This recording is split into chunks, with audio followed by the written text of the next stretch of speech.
Hello there! So it's another brew day video. What have I done this time? This time I am brewing a beer from a brewery called, I'm pretty sure it's Odyssey. It comes from this book again. This is the third beer that I've brewed from this book. CAMRA's Essential Homebrewing.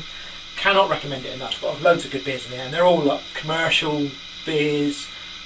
So you know, getting the recipe of some commercial beers that we all like to drink, you know, it's really nice. You know, yeah, Odyssey. So it's That Ghetto Blaster. A nice beer. Had it before. Had it in a pub on draft a few times. Really, really nice. So yeah, thought I'd give this a go. So we've got the brew day, obviously, that's coming up right now. You'll see the brew day. Pretty, you know, pretty standard brew day. Nothing really went wrong. Everything seemed to go okay. Few points under on the original the starting gravity. Apart from that, everything was all good. So yeah, watch the brew day video. I will come back with the beer and we'll do a taste test. So see you in a second. Measuring out my strike water. I think I'm gonna. The last few brews I've just been chucking in a load of hot water. I haven't been measuring it, and I'll be getting some inconsistent quantities. So today I'm making sure that I'm going to measure up my strike water correctly. 20 litres needed to go into the HLT. I've got 6 litres of dead space, so 26 litres in total.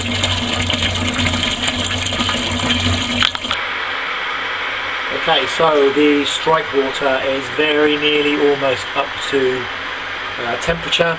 So before I do that, I've got all my pipes, all my hoses and everything all set up ready to go. So before I start going in, just let me quickly go through the grain bill. So I've changed it slightly from the recipe that appears in the book in order to get the quantities for my setup correct, and also to kind of suit what I want to do as well. So it's very, very similar to the recipe in the book. We've got 6 kilograms of Marisota, 500 grams of dextrin malt, we've got 500 grams of malted oats, which I've never used before, 500 grams of wheat malt. It asks for Munich malt. I didn't have any Munich malt. I thought I did, but I don't. And I've upped the quantities a little bit there to 500 grams rather than 20 grams, which it asks for of Munich malt. Obviously, Munich malt's got a darker colour than wheat malt. Now, as you can see on the top of the grain bed here, I've got my water additions. So I've got there, what did I do? It was 10 grams of calcium chloride, 6 grams of Epsom salts and 1.4 grams of salts. So, you know, the water profile that I aim for, I've kind of built like a custom New England IPA style water profile to give it a kind of softer mouthfeel.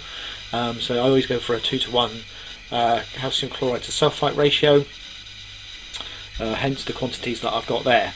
And of course this profiled against my crappy London hard water gives me those measurements to put in. Anyway, so that's the grain bill. I'm just going to get ready to go in, and then I will get the sparge water up to temperature. Anyway, I'll stick you on a tripod and you can just watch me going in.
Okay, so I've started the recirculating. Got the probe, as you can see, right in the middle of the mash tun. Temperature has dropped according to the probe to 62 degrees. According to the temperature probe that I've got on the front of the mash tun, it is about 63 degrees, so they're not too dissimilar, 1 degree off. So I'm trying to bring the temperature up to a consistent 65.6. It's been mashing for half an hour. It's a 75-minute mash, so I've got another 45 minutes of recirculating to do. Now, as you can see, I'm just running straight off from this hose into the mash tun. I always do that to start off with. The initial load of water that starts flowing through the recirculation system has a load of grain in it, I always find, and it blocks up the spray ball. So I'm going to turn this off now, and I'm going to stick the spray ball on and leave the lid on to try and keep the temperature, try and keep the heat inside the mash tun rather than letting it keep escape. I'm just going to do that now. So we are, lid on, spray ball in, and now I'm going to leave this now for 45 minutes. As you can see, temperature's climbing up already. It's now 62.5, 66.6. Temperature's climbing, so I'm confident we'll get up to 65.6 and stay there pretty soon. Yeah, there that is. Anyway, 45 more minutes at this, like this. Focus, come on. Right, I've been recirculating for half an hour now. Temperature's sitting at a steady 66 degrees, which is beautiful. And it says it's the same on the front of the on the front of the thermal well that I've got in the actual mash tun itself. So another 15 minutes, and then I'm going to get ready to run off into the boil kettle, which is sat there waiting. Sparge water's up to temperature. Just tidying out the brew shed a little bit. The burner's up and ready. Everything's ready to go. Next I've got like a little, very small, don't know where this has happened before, but just got this filled up with a little bit of star sand. Give it a bit of a clean. You just have a very little drip from the tap. Never had this before, so I hope there's not something damaged inside the tap. Yeah, you see there's a drip. So when I stick the beer in here, I hope it doesn't start dripping. We will see, I guess. Maybe I need to go and get a new tap, who knows. We'll find out when this beer goes in. It's dripping at, a very slow rate. It's nothing to really worry about, I don't think. Hopefully. Don't know. We will see. Anyway, yeah, 15 more minutes of recirculating, and then it will be time to run off.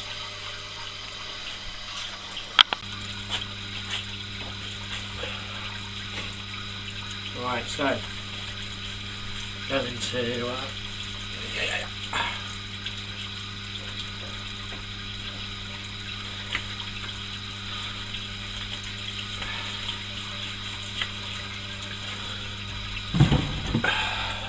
we'll change over to the sparge arm.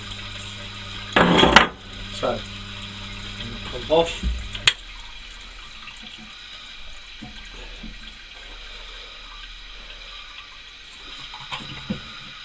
Take this off, makes life a bit easier. I'll just put that there.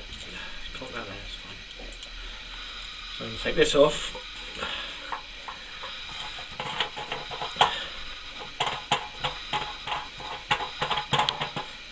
So I'm going to put this on.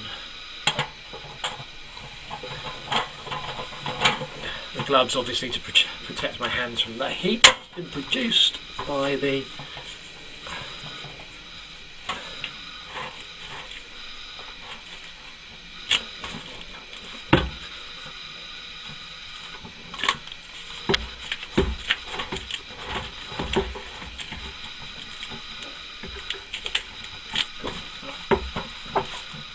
that here. These things are all going to get swapped around now, so I don't need this in here. There we go. So now I'm going to swap things around. So I need this water, so let's turn that off.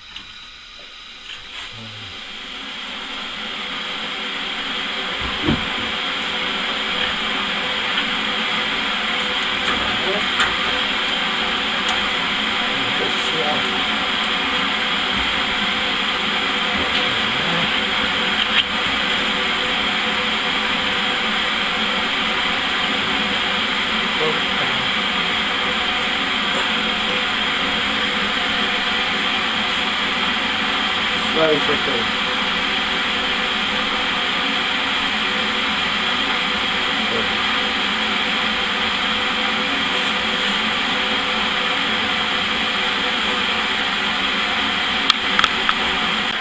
As you can see, really slow trickle.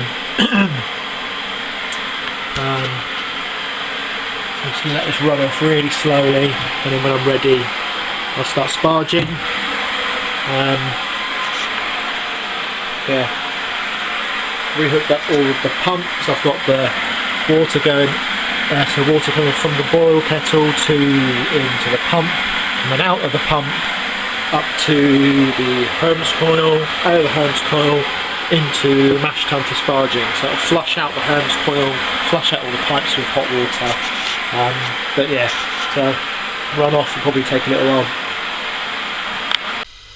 Momentary lapse of concentration there, literally a few minutes. I left my sparge running for too long. As you can see, the mash tun's a little bit too full up, so I'm waiting for that to drain off.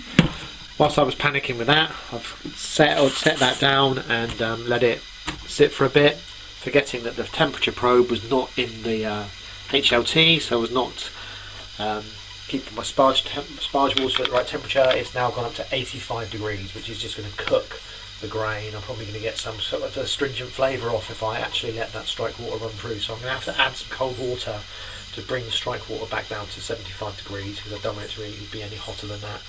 I really don't want to get some sort of astringent off flavours through cooking the grain too much. So I'm just going to go and add some cold water now, and just to bring the temperature down a bit. Alright, just weighing up all my hops, and there is a shitload of them to go in. There's not a lot, it's not in quantity wise, it's not a lot, but there's lots of different additions at different times. So we've got 3.5 grams of Magnum going in at the 60-minute mark. We've got 10 grams of Mosaic going in at the 30-minute mark. We've got another 10 grams of Mosaic going in at 15 minutes. We've then got 13 grams of Chinook going in at the 5-minute mark. 13 grams of Equinox going in at flame out. We then have, once we get down to 85 degrees, we then have 40 grams of Equinox to steep for 15 minutes before we then bring the temperature down to fermenting temperature. Then, of course, from the 7 days, we've got a double charged dry hop to do. 200 grams, 100 of Citra, 100 of Simcoe. So a lot of hops going into this, so it should be quite hoppy. You know, we're getting hops going in throughout the boil, so there's going to be some bitterness to this as well. But yeah, lots of plastic cups there with hops weighed into them. Right, we've got the boil just starting to kick in. These are the 3.5 grams of Magnum. They're supposed to be first wort hops. First wort hops. So they should really go in before we start boiling. So I'm going to chuck them in now, and then minimise the risk of having a crazy boil over like I did last time. The first wort hops are in. Boil is only just starting to kick off, so hopefully we should be okay. But yeah, it's looking pretty full, isn't it? So I have to keep an eye on this bad boy, make sure we don't get a boil over. Fingers crossed. Go. Boil's properly kicking in now. I don't know if you can see that really well, but this is a really nice vigorous boil we got here. So yeah, half an hour, and we stick in our dextrose and our 30-minute additions. Alright, we are at the halfway mark. So 10 grams, 13 grams, can't remember, 10 or 13 grams, what was it? I think 13 grams, 10 grams of Mosaic, sorry, 10 grams of Mosaic going in, halfway mark. Also going in at the halfway mark, let me just put this down, I don't want to drop it. We have 200 grams of dextrose going in. Just going to give that a stir, I don't want that burning on the bottom. Should be okay, it was only 200 grams, but obviously that's changed the temperature.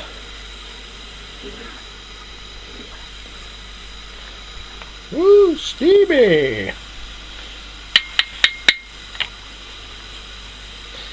15 more minutes till the next additions. Alright, 15 minutes left. So 15-minute addition is 10 grams of mosaic. 10 more minutes, we've got the 5-minute additions. Alright, 5 minutes left. Wort chiller is in. I've got 13 grams of Chinook going in.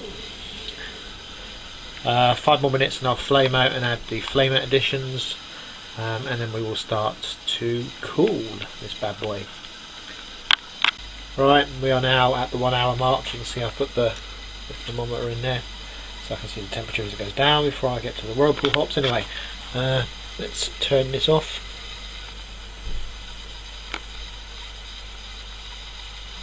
Oh, I turned that on a lot. I'll turn that on all the way, literally. And just unplug my gas, because I always worry about it leaking, wasting the gas. Okay, so flame out. This is the, what is this? I can't remember what's going into flame out. I think it's 13 grams of Equinox. Anyway, going in to flame out. Stir that in. I'm going to put the wort chiller on. Look at the effect it has. Crazy. That's just adding hops. Amazing. So yeah, I'm going to put the chiller on now for 5 minutes, probably get it down to 85 degrees, and then I'm going to put the whirlpool hops in, leave it for 20 minutes and stick the lid on. Okay, so we are chilling, temperature's going down quickly as well. Chilling all the way.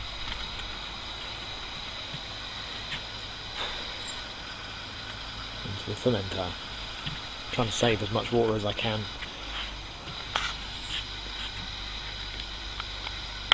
Right, temperature has dropped down to 80, a bit lower than I wanted it to go, but hey. So I'm going to stick the whirlpool hops in. This is, memory's terrible, 40 grams of Equinox. Okay, so 40 grams of Equinox going in to the whirlpool. To steep, not whirlpool. I'm not whirlpooling. I'm going to leave this, I'm going to stick the lid on. I've got the sterilised lid here. Just sterilised lid, which I'm just going to leave to sit on top so no bugs and stuff fly in there. Leave that now for 15-20 minutes, and then I'll carry on cooling it again. Right, we are down to 24 degrees, so let's open the floodgates.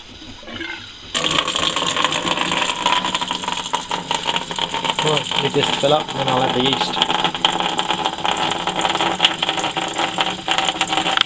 Okay, here she is. So I thought I'd do a measurement with a traditional hydrometer. I don't know if you can see there. Let's focus. Anyway, she's coming in at 1.068, which is 6 points lower than the estimated on through Beersmith. I can't remember what it's meant to be in the book, but yeah, we haven't quite hit our numbers, but it's okay, it's not a problem. It's going to be lower ABV than I was expecting it to be, and also it's not going to be 100% true to the actual recipe. I mean, I've deviated from the recipe somewhat anyway, but hey, never mind. Yeah, 1.068, I'll be happy with that. The reason I've taken a hydrometer reading is I took a refractometer reading and it was obviously 1.068. I was worried that my refractometer was poorly calibrated and needed recalibration. Took a hydrometer reading and I'm coming out with the same numbers. So looks like we are low. Never mind. Anyway, still running off at the moment into the fermenter, so I'm going to leave that till it's empty, and I might give this a little bit of a taste.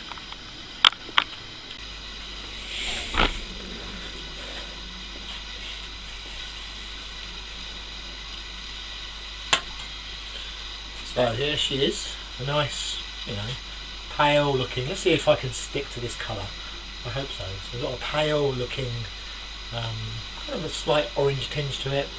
Let's hope that we get to this colour once it's finished brewing. Anyway, let's have a little, see what it tastes like.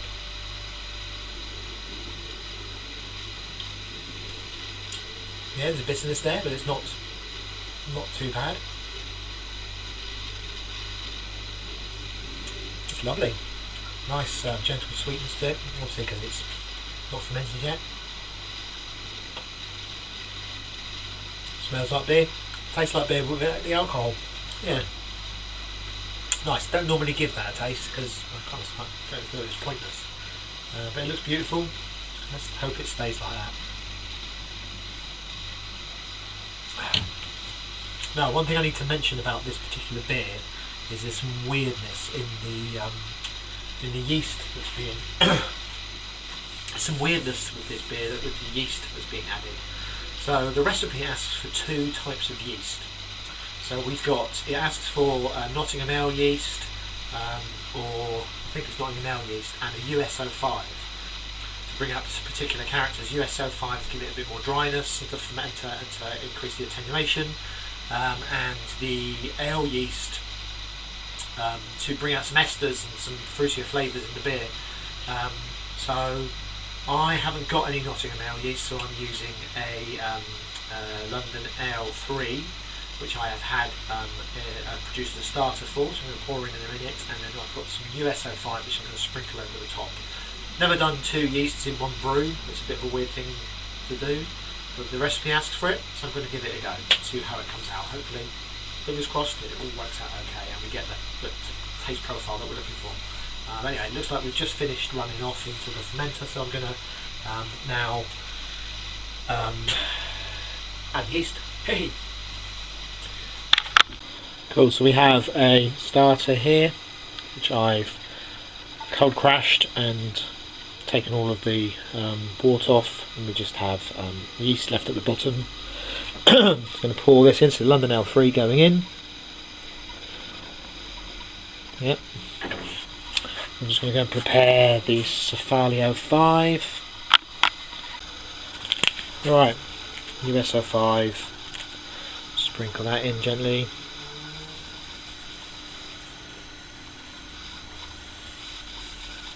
There we have it. 2 lots of yeast. This one should kick off like a right monster. Okay, I'm going to stick the lid on and put it in the fermenter. There we go, 23 litres. Just shy of 23.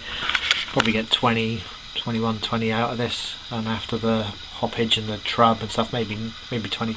Yeah. Blow off tube. I do that all the time now. I don't bother with the little thingy jigs.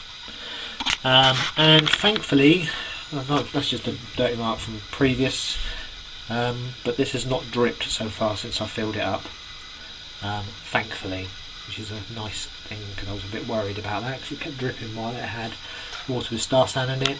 Not anymore. Anyway, let's leave this for 2 weeks, well, for a week, and then I'll dry hop it.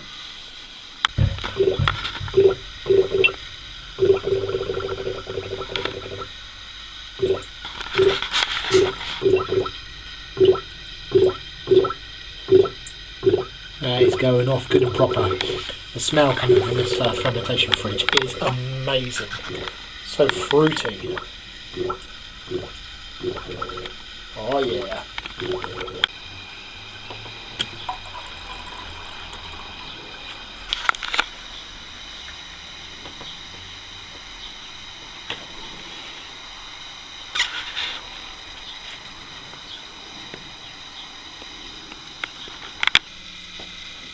Well, hello. So, there was the brew day. Pretty good. Really nice fermentation, went off really well. Yeah, 2 yeasts in there, which is a bit of a weird one. Never done that before. Kind of like the idea around it, you know, to give it a bit of good attenuation and whilst also giving it some good estery kind of flavours. Really like the idea. So let's see whether we've got that in the finished beer. So here it is. Here is the finished beer. Now, saw in the video, I did a test tube of what the actual beer looks like. and it was a beautiful kind of pale orange colour. Obviously it's got loads of Maris Otter, 6 kilograms I think of Maris Otter went into that beer, so it's going to have an orange colour to it. You know, Maris Otter is, from what I understand about, about Maris Otter, it's kilned at slightly a higher temperature, so it's going to have a slightly more orange hue to it, to say something like Golden Promise, which is a much more pale English malt. And as you can see, you know, we have an orange beer. I mean, the colour has come out really, really nice. I'm very pleased with the colour. It's a lovely, consistent, bright orange colour. I don't know if you can see it really well in that. Hold on one second. So I'm back, and I've got a torch. So here we are with this beer. I always know that on the camera it always ends up looking darker than it does in real life. I mean, here I can see this really nice orange beer. Last time I remember doing a taste test and my camera was absolutely shit. I've since changed the batteries, so now we have a much better brightness on the camera. It was just the batteries were running out. It wasn't that the camera was shit, it was just me being a bloody idiot. But look at the colour of this beautiful orange, lovely orange colour. There's no greyness to this. I'm very happy that I've got no oxidation. I've had a real problem recently with, you know, not being careful when I'm transferring the you know, really heavily hopped beers into the keg, and there's some very slight oxidation that's happening in there. There's a very slight greyness. You know, the colour's okay, but when I get to bottle it up for beer mails to send off to people, that other transfer into another vessel adds a little bit more oxygen to it. And I've had a couple of instances where I've sent off to people and they've sent me pictures of, yes, Sam? What? I'm back. Sorry, had to go there. A little bit of an emergency. Son just told me that the dog had vomited on the sofa. All sorted now, all cleaned up. I am back. My beer's still here, and you can see it's still got a bit of head on it. Nice to see. Anyway, I can't remember what I was saying just now. No, I think I was talking about oxidation. Yeah, so I've sent beers off to, you know, beer mails off to people, and I've got photos back of just a grey beer that they've received, which has been extremely disappointing because the beers have been really nice. It's just been me being careless transferring it. So with this beer I was really careful. Excuse me. I was really careful to try and make sure that there's no oxygen in the keg. I flushed it with CO2 before I actually poured the beer in, so I've managed to keep this nice bright colour. I've done a test with it yesterday as well. I poured a bottle, put it in the fridge, tried that earlier today. Still a nice bright orange colour, so I'm going to try and bottle a few of these and get them sent off as beer mails to people, because I think there's a few people that actually deserve to have some paid back for the ones they've sent me. So yeah, so colour, absolutely beautiful. Haziness, I mean, you know, it is dank as hell. Yeah, it's exactly what I'm looking for in a beer. It's a lovely, you know, you cannot see through it. It's just a beautiful, hazy beer. Very pleased with it. You know, it's exactly the type of beer I'm looking for. I would, you know, more of a beer of preference, I would like the colour to be a little bit lighter. I've got a beer that's currently fermenting, which is done with pure Golden Promise, so hopefully that'll come out with a lighter colour. But overall, you know, the way this looks, I'm very pleased with it. So let's see what we've got aroma-wise and taste-wise. So let's give it a smell. So straight away, I've got its punchy, fruity flavours. If I can just let me just refresh my memory with the hop schedule that we had here for this one. So we've got in here Mosaic, Chinook and Equinaut. You know, so Equinaut, a really nice kind of passion fruity aroma hop, and Mosaic as well, another one really good with, like, you know, mango, tropical fruits. So it's exactly what you'd expect. It's that kind of fruit salad. It's the only way I can describe these kind of beers that you have like this is when they're fruity, but they're slightly, it's not like punchy, pungent fruit. It's like fruit that's mangled together, like a fruit salad. It's a fruit salad sweet. If you're in England, you know what a fruit salad sweet is. I don't know if in the USA you know what fruit salad sweets are, if you have them. in the UK, back in the 70s, 80s, we used to have fruit salad sweets, and that's exactly the type of aroma I get from these type of beers. It just reminds me of that so well. So yeah, really, really nice. Let's give it a taste, see what we've got here.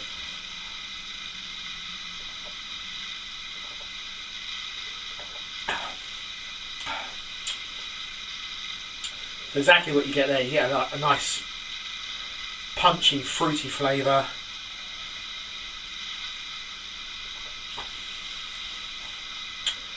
There is a very slight alcoholic kind of taste to it. I mean, this is at 7.7%. I'm just looking at the keg behind the camera. Keg eraser, sorry. It's a 7.7% beer. You know, sometimes I do get beers that have got a slight alcoholic kind of flavour, but you know, it doesn't. It's very slight. It doesn't deter from the flavour of the malt and the hops that are in the beer. It's not incredibly sweet. There is a mellow sweetness to it, but it's not overpowering. So, and this fermented down to something like 1.0, 12, 14, something like that. I can't remember. But it you know, I used USO5 in it, so I find USO5 always really, really good attenuation, and it always ferments down to a really low amount. So there's very little sugars left behind in a beer that's brewed with USO5. So it's not incredibly sweet. There is there's a little bit of sweetness there. There's more dryness than anything. I'm getting kind of like on the back of the tongue, kind of mango. God damn it! My camera decided to turn itself off there, and I didn't realise. I'm going to redo what I did before. The last thing I was talking about, I think, was from watching the video back, was about the mango flavours that were in this beer. So, yeah. So, carry on drinking it. Lovely mango, passion fruit kind of flavours, really nice fruity flavours. Lovely kind of slight sweetness to the malty taste in here. I think I've gone on about the attenuation of the beer, of the yeasts, and so it's brewed down to, or fermented down to a nice level, so it's not too sweet.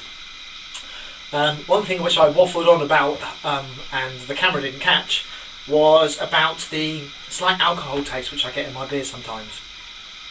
It's never an alcohol flavour that I've really worried about too much, but I've noticed it there. And usually over time it disappears. Like as the beer gets older and older, it disappears. Now, obviously, with a New England IPA, you want the beer to be fresh. So having this kind of alcohol-y kind of flavour in the background on a New England IPA, not really what you want. And I was listening to a Brewlosophy podcast recently, and they were talking about water that is high in chloride and chloride? Yeah. Ah, you motherfucker. What is the word? Chlorine. Is chlorine. High in chlorine. And obviously I come from London, not me personally, but I live in London now, and the water in London is really, really hard. So like, all of the mineral levels in my water are really, really high, and one of the things that I've not got out of my output from the water report is the chlorine levels. Well, I've not, probably is there, I just haven't looked at it. So, you know, one of the things they mentioned was this off-putting, you know, waters that are high in chlorine have got this off-putting, alcohol-y, medicinal kind of taste. You know, maybe mine's just not that at the level where it's too overpowering, but it's just slightly there. Now, one of the things that they mentioned to get rid of this kind of flavour is to use Camden tablets in your water before you start brewing with it. Obviously, I've never done that. I've got Camden tablets. I've just never used them. So in a future brew, well, it's actually a future video, but it's a brew that I did last weekend. I actually use Camden tablets, so hopefully we'll see in the future whether that kind of alcohol-y flavour is going to disappear from my beers, and if it does, I'm going to use it all the time. You know, but it's, like I said, it's never been a flavour that's really annoyed me and made me want to try something. It wasn't until I listened to this video and listened to this podcast and went, whoa, you know, maybe that's why I get this slight off flavour. So hopefully we can get rid of it and get the pure flavour of what the beer needs to taste like. But anyway, that's me waffling on too much. As for this beer, drop That Ghetto Blaster, an amazing recipe from an amazing book. I would recommend buying this book. Really pleased with how it's come out.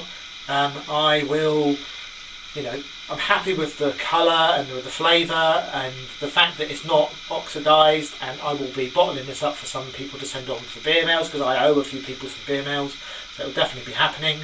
But yeah, I would also recommend giving this one a go. It's a nice beer. Happy homebrewing, guys. Until next time, enjoy.